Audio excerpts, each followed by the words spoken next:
Hello. Hello. This this isn't working out very well, isn't it? Hold on a sec. Luckily we haven't started yet. I gotta restart this VTuber. It's giving me some trouble here. You can hear me, right? Yeah, you can hear me. I can hear me. And I'm gonna get my mouth moving real quick, real soon. Just a second. We haven't started yet.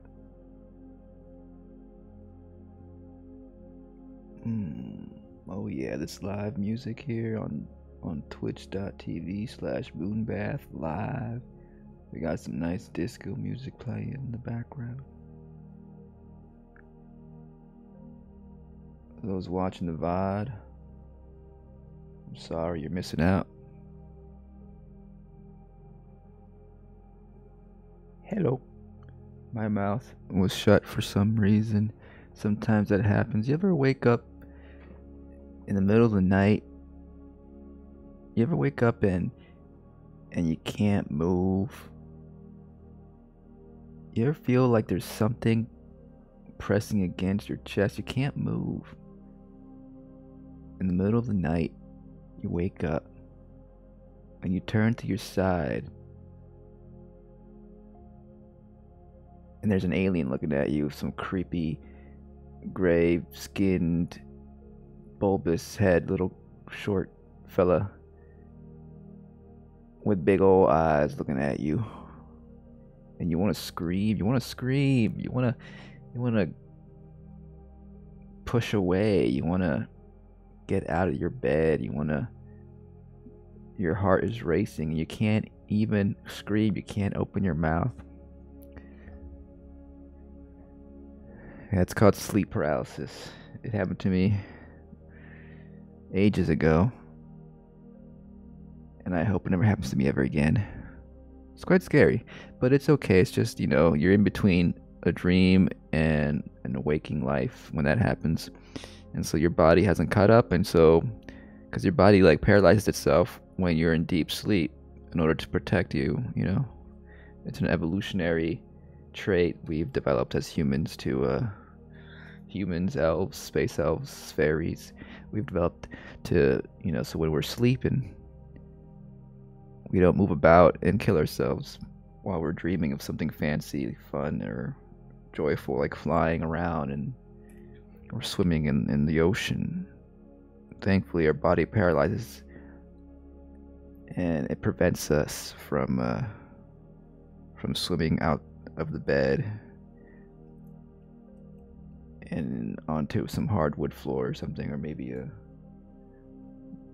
cushy carpet. Anyway,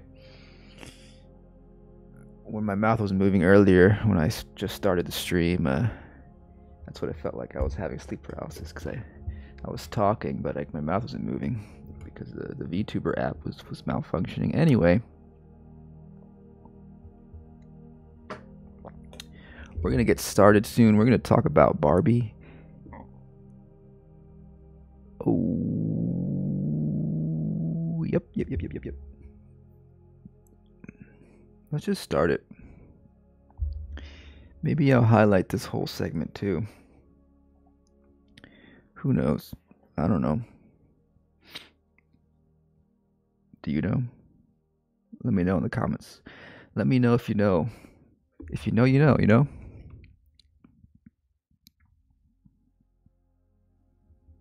The stream is starting now. The stream has started.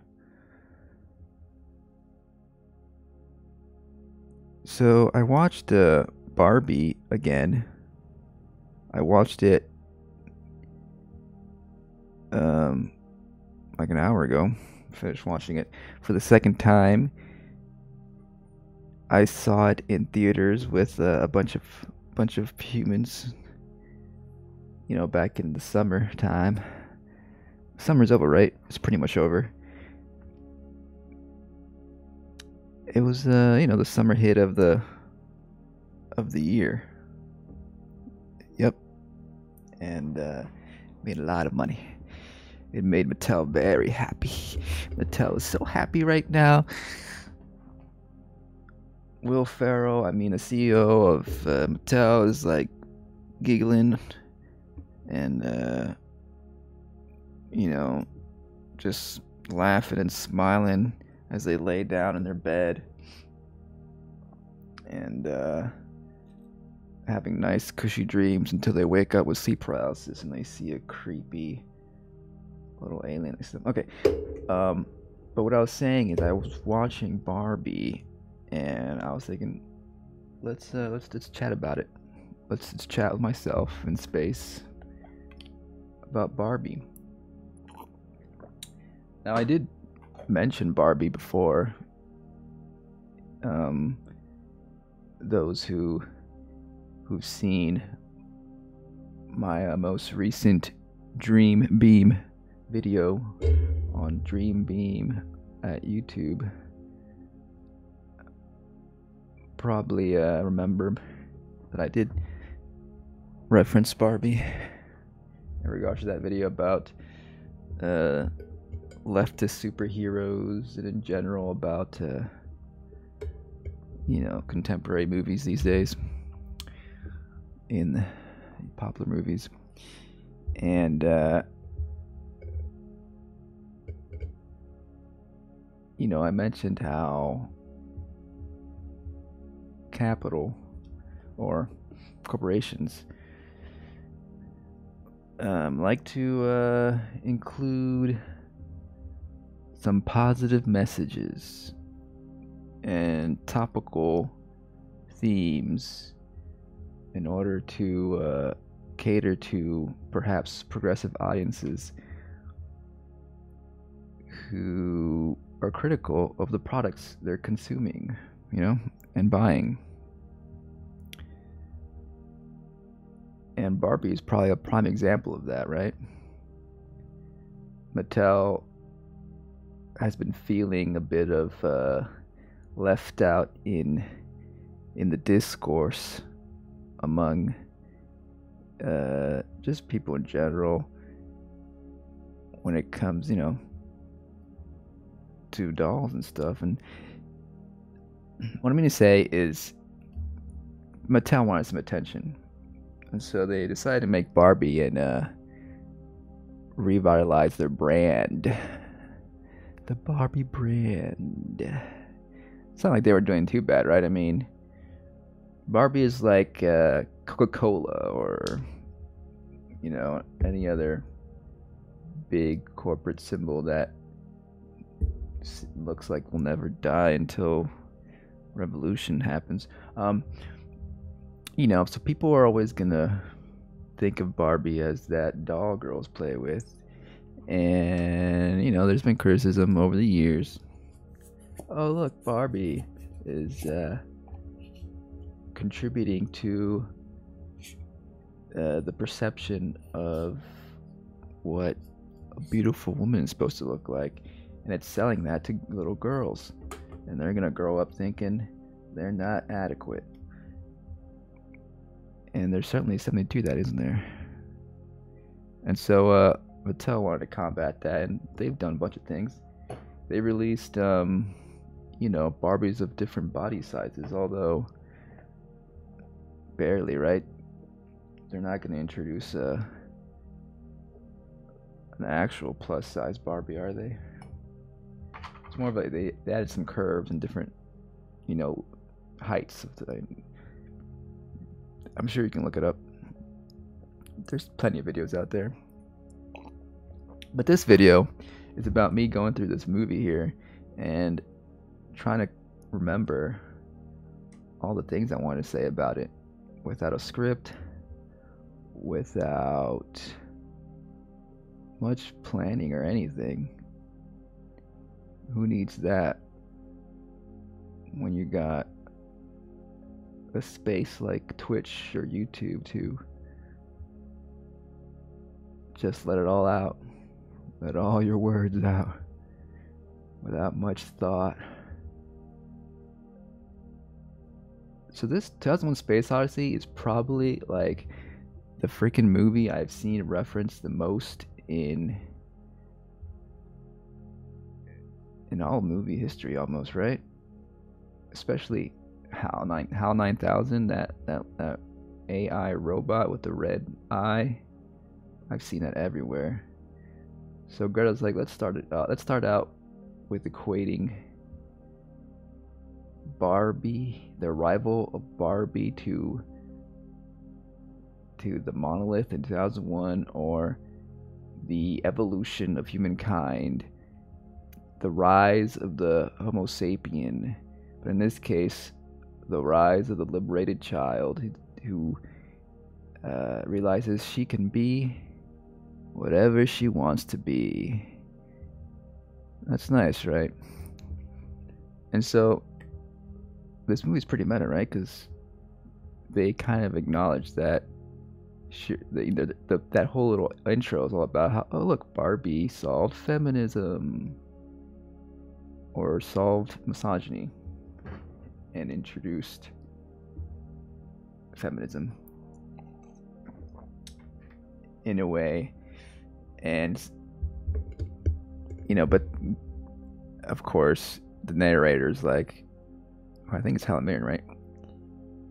He's like, well, that's what Barbie people think. That's what these Barbie dolls believe. They think everything's solved and happy. And so it's self-aware. It's like they're acknowledging it. Yeah, Barbie's like a doll. It didn't really cure anything. Didn't really save the world from patriarchy. So the movie, in a way, like, it kind of, makes fun of itself. You can maybe say deface themselves. Is that the word I'm looking for? In a way to kind of like maybe pacify any critiques, It's a way of poking fun of themselves, acknowledging that, because they're in on it with you, with the audience who's also critical of big corporations selling dolls to kids for the purpose of profit, not for the purpose of actually benefiting them or anything. And they're gonna sell you that that's what they're doing. It's beneficial. It's good. It's great. I mean, play is important. When you're a kid, that's how we learn to socialize. That's how we learn to solve problems. We play. We experiment. And the thing with Barbie is, sure, over the years, she's expanded to be many things. But she's mostly stereotypical Barbie, right? And even the non-stereotypical Barbies, they're all variations of what people think of when they think of what is a woman. It's a narrow vision of what a woman is, right? And they decided to cast a diverse group of people here. We got Harry Neff, I think her name is. We got people with various backgrounds, etc. So we got an Asian Ken among different black Kens. We got white Kens. We got, of course, was there a Latino Ken somewhere? Maybe. And the same for Barbies. But they are divided in two distinct genders, right? We got the Ken gender, the gender that's Ken, and the gender that is Barbie. There's two genders. And then there's a third gender. Actually, there's Alan. Alan's the third gender. And when I first saw it, when I first watched this movie, I was thinking, I wish there was more genders in Barbie world, kind of like I wanted to see, I wanted to see more diversity in terms of genders in Barbie world, like I like to see in the real world, right? The thing about this movie is that Barbie world's like representing a reversed image of the real world, right? That's the whole deal with this movie, really. That's the main theme, right? That's the main thrust of the film, is the idea that in Barbie world, women have as much power as men do in the real world. And I guess we might as well put spoilers up, because we're getting into the weeds here, folks. And I forgot to put spoilers. Spoiler tag, there we go. So yeah, by the end of the movie, the idea is really that in Barbie world, once post the whole Ken coup and then the revolution, the Barbie revolution, where they take over Ken, they take back the government. After that, the conclusion is that at some point, yeah, it was a bit unfair for the Kens to have so little power or be treated in the way they were. And so in the future of Barbie world, in the near future, it would seem, Kens are going to have as much power as women do in the real world. It's a reverse of the real world. So it makes sense, I guess, that there isn't. Okay, so it is a reverse version of the real world, but it's a heightened, campy, maybe heteronormative ideal of what the real world is, right? A binary, heightened version that's of the real world. And so Barbie world, that came about through the minds of children playing with these dolls produced by Mattel, have created this magical world that we don't really think about too much. Even the characters are like, don't think about it too much. It's just fun times. Is this world where there's two genders, really, Barbie and Ken and Alan, and so it kind of makes sense that, yeah, there's not going to be too much gender diversity in this Barbie world.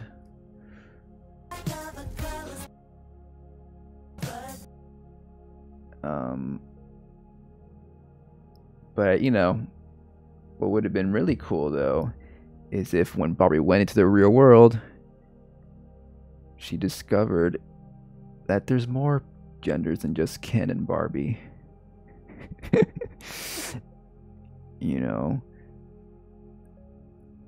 There's Deborah's, there's Jim's, there's V, X, and Y, and Z. So, but of course the movie isn't going that far, and perhaps that would happen in a future movie. That'd be kind of cool if Barbie actually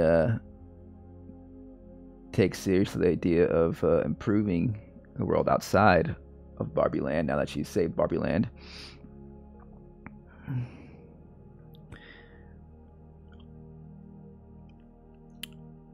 So yeah, I mean, that's one thing. Of course, I wish I would have seen more, but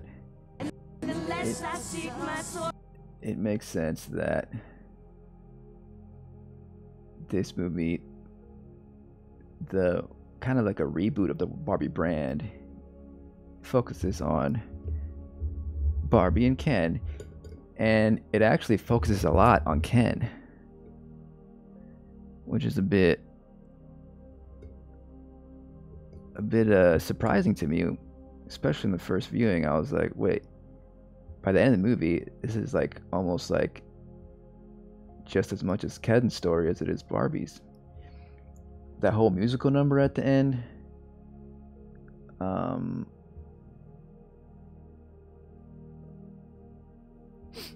like, that was pretty epic. That was like the best part of the movie, was the Ken musical segments.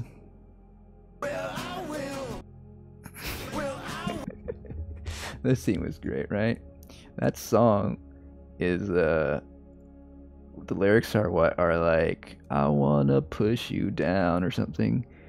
I wanna take you for granted. Like it's so obviously the lyrics of some sexist pig trying to push aside uh, his significant other who's a woman, right?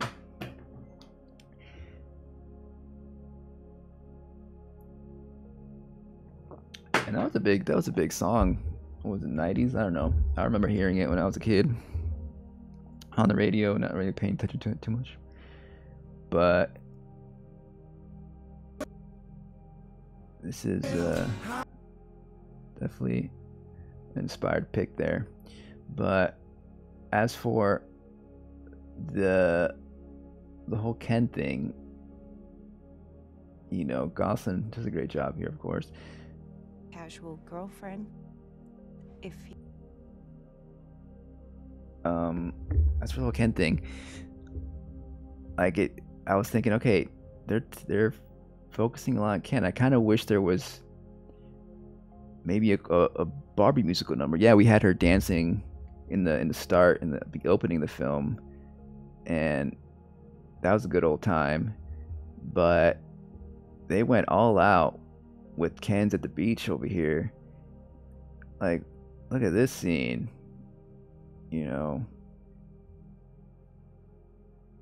That is some camp. That is some fun, gay, musical action, Like, I love it. Like, I want to see something this grand and sparkly with Barbie at the center, right? Wouldn't that be nice? But the thing is that this movie, as I said earlier, this Barbie world is like the reverse image of the real world. So, in which case, Ken kind of represents what women go through in the real world, right? That's the idea of the film. That they're not being taken seriously, they're not respected. And so this journey that Ken goes through is just also symbolic of the feminist theme of the film, right? Of a woman / Ken, seeing that they're not respected and they're trying to take control, they're trying to take power back. And of course, as Ken as a man, he uses patriarchy to get back, To be honest, when I found out the patriarchy wasn't about horses, I didn't care anymore. Yeah. patriarchy wasn't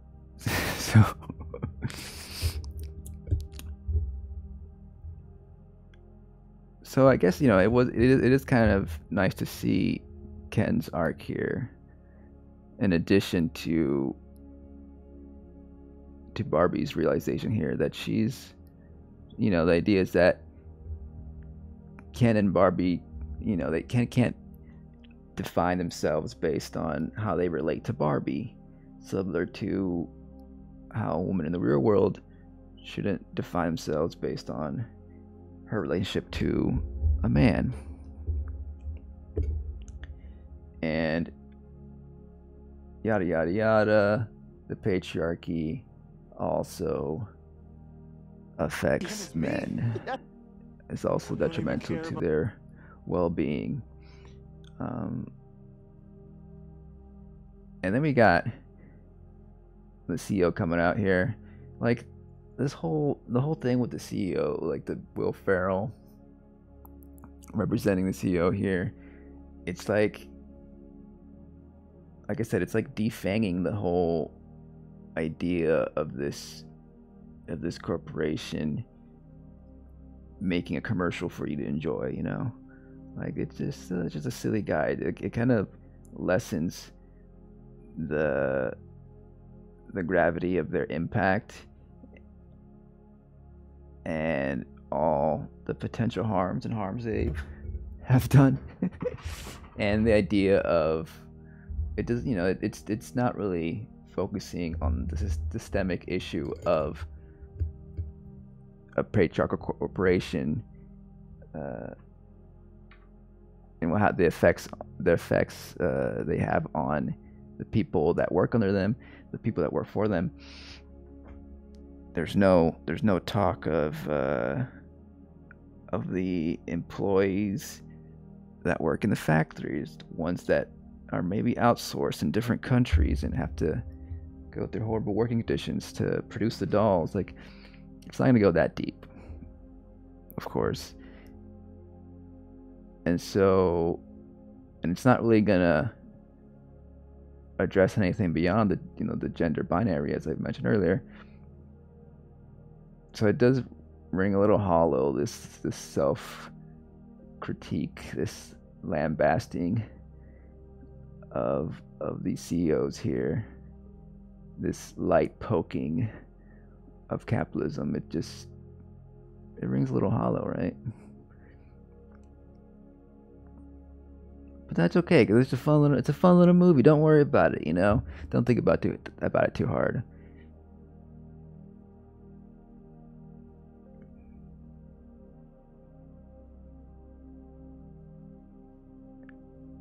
And then we got Barbie here going into back into the real world as a real human, living human. She decides she can be a human. And her creator lets her know that it's her choice, really.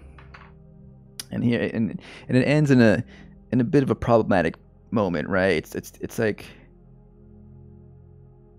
it's a well done punchline, right? Delivered punchline at the end, where she goes to the real world, and you think perhaps she's going to her job interview or something. Nope, she is gonna see the gynecologist, because she's a real human. So now she has genitalia. And I can see that there's definitely some concern here with the idea that, like, oh, so in order to be a real woman, Barbie has to have a vagina.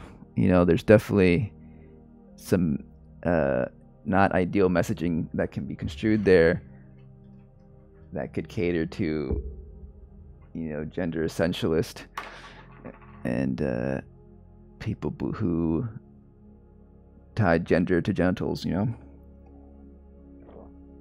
of course, I don't think that wasn't the intention of Greta Gerwig, or I don't think that was the intention of anybody involved. And the thing is that, like, I guess it was her choice. She decided, I want to be a human, and she presumably decided that she wanted a vagina, not a penis. Doesn't necessarily have to mean that she means that having that vagina makes her a woman. She just wanted that experience as a human, right? It was her choice. She didn't need permission from the creator, Ruth, right? Is that her name?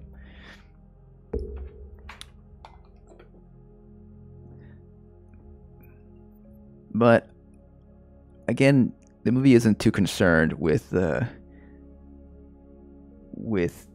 breadth of gender, It's not too concerned with going beyond Barbie and Ken so much, between woman and man. And so it makes sense that the movie ends this way.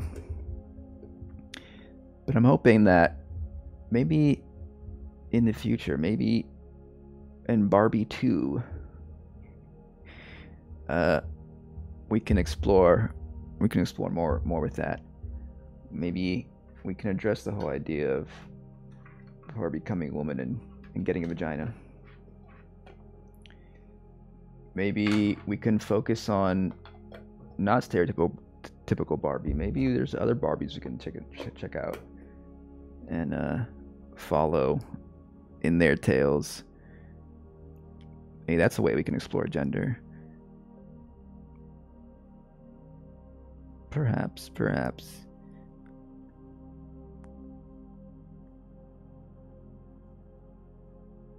But yeah, I mean, overall, I it's a fun movie. We haven't had many like movies that are like campy like this, don't take themselves super seriously and just have just have some fun times. Just want to have some fun. It could have leaned even more towards fun. Like it could have even been more musical. Maybe it's a sign that we will see more of that with future films in the future. Hopefully, also a sign that movies made by women, primarily focused, for women, movies that are unapologetically feminine, they don't apologize for their pinkness or their feminine sensibilities, can be successful movies for people to watch. This one was definitely successful, to the chagrin of a bunch of whiny babies, to the upsetting a bunch of whiny men.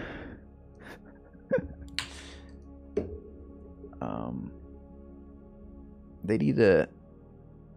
I feel like, yeah, another critique is that the film was pretty much just feminism 101, right? It was just basic feminism messaging that any college student can tell you about.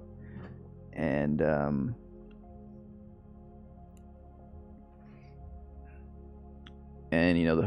America Ferrera speech at the end about how women can't, are expected to be perfect and stuff. So it's like, it's a good speech that, also people, have critiqued, and I would say as well that it's the kind of thing you might have heard like 10 years ago, 20 years ago, and it seemed more powerful back then. Nowadays we got to keep moving forward, and it feels like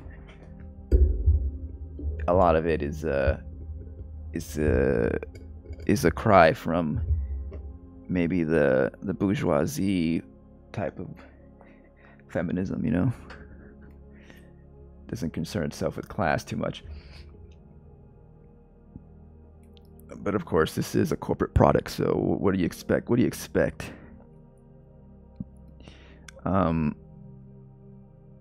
But a scene I found funny was the scene where Ken goes to Century City and discovers the patriarchy. And like, it's one of those things, it's like, yeah, obviously men rule the world, but there's a bunch of probably particularly young men out there, and I'm sure also a bunch of older men, who need this kind of awakening that Ken goes through. They need to go freaking out there and realize, like, hey, everywhere you turn, there's a man in power, and it can be kind of puke-inducing, isn't it? And so I thought this was pretty good, and it's something that this type of scene in regards to being awoken, realizing the oppressive hegemony of the patriarchy of manhood, could be applied to other oppressive forces, right? Maybe in the next movie, we can have Barbie having a realization that she can move beyond the feminine, beyond the masculine, into a whole different territory. Or maybe there could be a realization that we're all under the thumb of of the owners of the means of production, you know. We're all wage slaves to wages. Or maybe we could have a revelatory moment where you know, we see the white supremacy everywhere around our world. You could take it different ways, and that would have been nice to see, huh? So it does a lot of fun things. It does a lot of interesting, intelligent things, this movie. But at the end of the day, it has successfully revitalized Mattel's image. Even though people can criticize the movie, it's in the zeitgeist, you know, and it's gonna make a lot of money from all the merchandise, all the Barbies. It already made money at the box office. That's all they care about, really, and so they're happy. They're laughing. What are we gonna do? Well, we're just gonna have to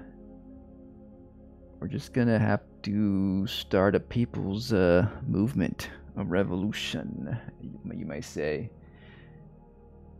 Maybe we could do something with electoral politics, you know, maybe. But maybe we could work outside of electoral politics. We could you know, do some mutual aid, maybe set up systems for people outside of the government. I don't know. This is not a video about revolution, but we don't have to just consume Barbie. We could create our own Barbie world in reality, and not call it Barbie world. Forget Barbie. Don't call it Barbie world. Call it the real world, and improve the real world, right? You know what I'm talking about. You know what I'm talking about. And that's Barbie, folks. Let's Barbie. Go watch Barbie. Or don't. You could have just watched this, and now you know. Now you know about it. But this is not replacing you watching Barbie, because this is a fair use critique of the movie Barbie. Yeah. And talking about culture and politics and stuff. Yeah. And that's it, folks. What else are we doing today? I don't know. Let's take this away. Let's take Barbie away. Go burn in hell. I don't care. Okay. Spoilers are still up. Here we go. We're gonna take it away. I gotta find the button. Okay, there we go. Oh, whew, we got that. We got that off the screen. No more Barbie. There we go. No more Barbie. No more spoilers. Just a floating head in space. Just a lost soul in the cosmos. Just wandering about. Sometimes I hang out on my island here. Yeah, sometimes I hang out here. Go in my little hut